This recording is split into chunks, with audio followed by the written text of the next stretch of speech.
আসসালামু আলাইকুম রহমাতুল্লাহি বারাকাতুহু। আসলে গাছগোছালি কে না ভালোবাসে দেখেন। আমি যে বাড়ি আসছি মোল্লাপাড়া, এই যে আমের গাছ দেখেন, আম ধরছে।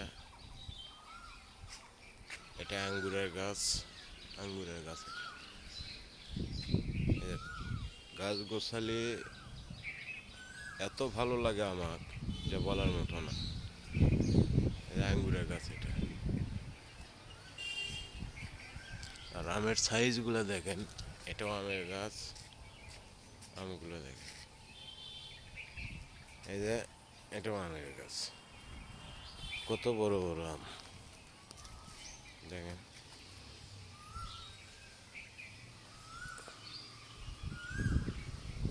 আমের গাছ, এগুলো সব ফল ফলান্তির গাছ। এটাও একটা ফলের গাছ, ডালিমের গাছ। কি পরিমাণে ডালিম ধরছে দেখেন। আল্লাহু আকবার, আল্লাহু আকবার, আল্লাহু আকবার। আসলে গাছগাছালির যত্ন করলে ফল দেয় আল্লাহ পাক, এটাই বাস্তব। এটাও একটা গাছ, এটাও একটা গাছ। এই যে আমের গাছ, ডালিম কি পরিমাণে ধরছে, আল্লাহু আকবার, আল্লাহু আকবার। এই যে দেখেন কি পরিমাণে ডালিম ধরছে, এটা বলার মতো না। দেখেন ছোট্ট একটা গাছে কি পরিমাণে ডালিম ধরছে। এটা একটা ফুলের গাছ, এটাও ডালিমের গাছ। এই যে আল্লাহু আকবার, আল্লাহু আকবার, আল্লাহু আকবার।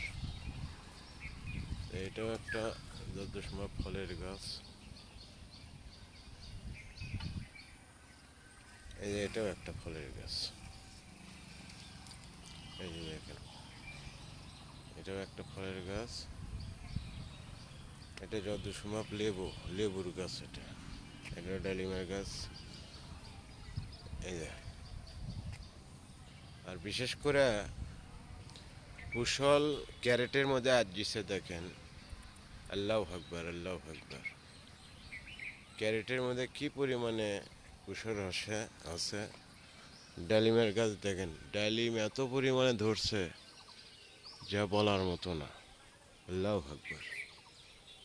এই ভাই আপনার খুব এই গাছের পিছনে যত সম্ভব মেহনত করে, এনার জন্য দোয়া করবেন, গাছ গোছালি যাতে আরও লাগাতে পারে। আর উনি একজন খুব ভালো মানুষ, মজনু ভাই, খুবই ভালো মানুষ, যা বলার মতো না। এই যে ক্যারেটের ভিতর কুশল আজিছে দেখেন, কুশর। এই যে, আর বিশেষ করে ড্রাগনের গাছ। এই যে ড্রাগন ধরছে, এটা এটা তো ধরছে। এই যে এটা তো ড্রাগন ধরছে দেখেন, এই যে ড্রাগন। তো সবাই ভালো থাকেন। আসসালামু আলাইকুম রহমাতুল্লাহি বারাকাতুহু।